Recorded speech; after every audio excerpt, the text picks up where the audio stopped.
मैं वो दुनिया हूँ जहाँ तेरी कमी है साइयाँ।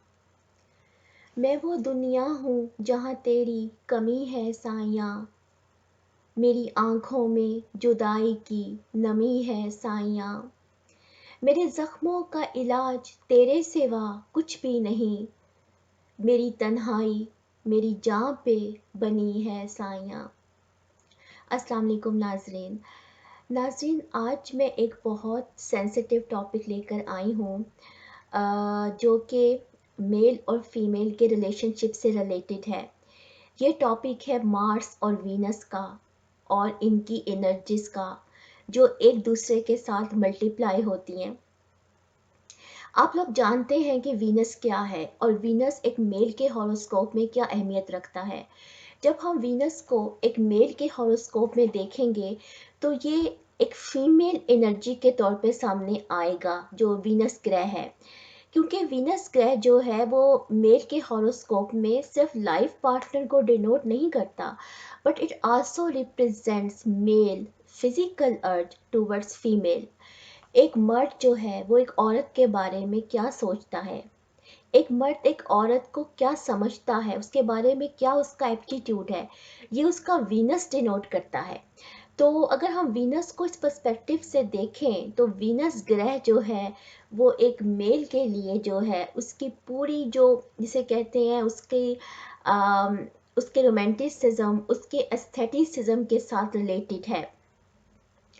आप जानते हैं कि जैसे अगर हम वीनस और मार्स की बात करें तो नक्षत्र और बहरानी की एनर्जीज हमारे सामने आती हैं। क्योंकि जो ये नक्षत्र और बहरानी है ये वीनस का नक्षत्र है। It lies in the Aries sign, क्योंकि एरीज में फॉल करता है। तो इसके हवाले से और इसकी जो स्पेसिफिकली जो इसकी कनेक्टिविटी है वो इंसान की रिप्रोडक्शन के साथ है। उसकी जो है वो जिसे कहते हैं, क्योंकि इसका जो मतलब इसकी जो सिंबल है वो it is related with the female reproductive organ. So नक्षत्र और बरहनी के हवाले से भी अगर हम देखें तो मार्स और वीनस का जो रोल है वो इंसानी नस्ल की नमूदो अफजाइश में एक बहुत अहम रोल अदा कर रहा है। अगर हम मार्स की बात करें तो मार्स जो है वो एक टोटली ऑपोजिट एनर्जी है किसी फीमेल के हॉरोस्कोप में। जब हम किसी फीमेल का हॉरोस्कोप स्टडी करते हैं तो अगर हम उसमें ऑपोजिट सेक्स की एनर्जीज को देखें तो हम मार्स को ज़रूर फोकस करेंगे। क्योंकि मार्स जो है वो एक ऐसी एनर्जी है जो कि फीमेल के लिए एक ऑपोजिट फिजिकल ड्राइव है। और फीमेल्स जो हैं उनका उनके अगर हम मंगल दोषा के हिसाब से भी बात करें तो वो फीमेल के हॉरोस्कोप में जो है वो ज़्यादा उसकी जो है वो कनेक्टिविटी होती है बनिस्बत मेल के हॉरोस्कोप से। नाज़रीन गिरामी, जो मेल और फीमेल का ये रिलेशनशिप है या जो मार्स और वीनस की एनर्जी है, it is decided in the heaven. Because अगर हम इसको एक और पर्सपेक्टिव से देखें, as we go through the story of Adam and Eve, हज़रत आदम और हवा के हवाले से देखें तो एक औरत का जो रिश्ता था वो सबसे पहले क्या डिक्लेयर किया अल्लाह ताला ने या डिवाइन ने जो है उसका रिश्ता जो है वो एक माँ, एक बहन, एक बेटी के तौर पे डिक्लेयर नहीं किया। सबसे पहले एक कंपेनियनशिप दी गई। एक औरत को एक मर्द के लिए कंपेनियनशिप दी गई और एक मर्द को एक औरत के लिए कंपेनियनशिप दी गई। तो सबसे पहला जो रिश्ता था वो था सुहाग का रिश्ता। और सुहाग जो वर्ड है it is very deep word, because हम मैरिज का वर्ड यूज़ करते हैं लेकिन मैरिज को हम एक एग्रीमेंट के तौर पे देखेंगे। लेकिन जब हम सुहाग का वर्ड यूज़ करेंगे तो उसमें 8th हाउस की एनर्जीज आ जाती हैं। उसमें मार्स और वीनस की टोटली जो इंटरकनेक्टिविटी है वो सामने आती है। तो आप ये देखें कि जो हवा थी, हज़रत हवा थी, उनको हज़रत आदम के वजूद से ही पैदा किया गया। और उसके बाद ये हुआ कि जब शैतान के बहकावे में आकर जब उन्होंने एक दरख्त का फल खाया तो हज़रत आदम अलैहिस्सलाम के ऊपर एक चीज़ जो है वो आश्कार हुई। वो चीज़ क्या थी जिसको जिसको महसूस करने के बाद उन्होंने अपने आप को ढांपने की कोशिश की, उन्होंने अपने आप को पत्तों से ढांपा। बिकॉज वो जो एनर्जी थी वो थी इंसान के नफ्स की एनर्जी। वो नफ्स जो है वो सबसे पहले उन पे जो है वो डिक्लेयर हुआ, और वो जन्नत में ही हुआ। वो फल खाने के बाद, वो फॉरबिडन फ्रूट खाने के बाद उनके ऊपर ये चीज़ आश्कार हुई, इससे पहले वो चीज़ नहीं थी। इसका मतलब ये हुआ कि जो इंसान का जो जिसको कहते हैं जो मेल और फीमेल का रिलेशनशिप है, it is very much related with this physical drive. अगर हम इसको इस पर्सपेक्टिव से देखें तो मैं ये कहना चाहूँगी कि मेल और फीमेल का रिश्ता कभी प्योरिटी में नहीं जा सकता। प्योरिटी में इसलिए नहीं जा सकता कि उसमें हमेशा से वो एक फिजिकल अर्ज रहेगा, वो अज़ल से है और वो अबद तक रहेगा। और उस फिजिकल अर्ज का जो वो उस वक़्त से चला आ रहा है, हज़रत आदम और हवा के हवाले से अगर देखी जाए तो ये एनर्जीज़ उस वक़्त से चली आ रही है। ये रिश्ते तो बाद में आए, माँ बहन बेटी बाप के रिश्ते तो बाद में आए। सबसे पहले तो वो रिश्ता डेवलप हुआ, वो एक कंपेनियनशिप का था। तो एक जो एक मर्द का एक जो वजूद है वो औरत के लिए मार्स तो है, क्योंकि जितने भी पुरुष हैं जितने भी मेल हैं वो सब मार्स तो हैं।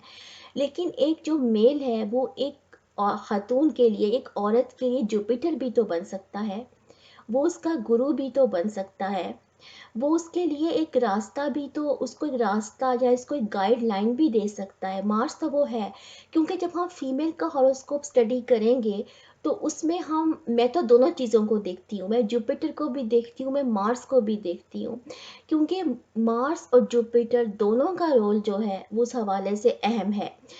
अब आती है बात एट्थ हाउस की। जो एट्थ हाउस होता है वो किसी औरत के लिए सुहाग है, उसके सुहाग का घर है। क्योंकि एट्थ हाउस जो है, आप ये देखें सेवंथ हाउस, यानी सेवंथ हाउस को हम हमेशा ये कहते हैं कि स्पाउस का हाउस है। सेवंथ और एट्थ हाउस की जो एनर्जीज है वो एक दूसरे के साथ इंटरलिंक्ड है, because they are this both houses are related with the creation. क्योंकि जब ये मार्स और वीनस का कंजंक्शन होता है तो एक क्रिएशन सामने आती है। क्योंकि इंसानी जो ज़िंदगी का वजूद है वो इसी चीज़ से आगे चलता है। मार्स आपकी डिज़ायर है, मार्स जो है वो एनर्जी है, मार्स जो है वो एक इंसान का, जिसे कहते हैं वो एक इंसान का नफ्स भी है। ठीक है, वो उसको नफ्स के साथ भी हम कनेक्ट कर सकते हैं। और जो वीनस है वो टोटली एक, जिसे कहते हैं एक स्मूथ एनर्जी है, एक जैसे स्मूथ एनर्जी है, लेकिन उसको मार्स के साथ मिलकर काम करना है। ठीक है, जब उसने एक क्रिएशन करनी है, एक इंसानी ज़िंदगी का वजूद सामने आना है, तो मार्स और वीनस से मिलकर काम करना है। बेशक ये दोनों एनर्जीज जो हैं वो एक दूसरे के ऑपोजिट हैं, लेकिन बोथ हैव मैग्नेटिक अट्रैक्शंस, क्योंकि इनके दरमियान एक मैग्नेटिक रिलेशनशिप है। और ये रिलेशनशिप जो है ये मेल और फीमेल जो है वो दोनों के लिए एक पॉजिटिव भी है और नेगेटिव भी है। अब आप, अगर मैं इसको ये कहना चाहूँ कि जैसे कि मैंने पहले कहा कि जो मेल और फीमेल का जो रिलेशनशिप है, अगर हम मार्स और वीनस के हवाले से देखें तो हमें यहाँ पे प्लेटोनिक लव, जिसे कहते हैं प्लेटोनिक रिलेशनशिप का थोड़ा सा कंसेप्ट जो है वो हमें इतना इतना ज़्यादा जो है हम उस पर बिलीव नहीं कर सकते। क्योंकि ये ह्यूमन नेचर है, ये इंसानी फितरत है, और ये जिसे कहते हैं कि लॉ ऑफ नेचर भी है। तो यहाँ पे हमें डिज़ायर हर हाल में लगेगी।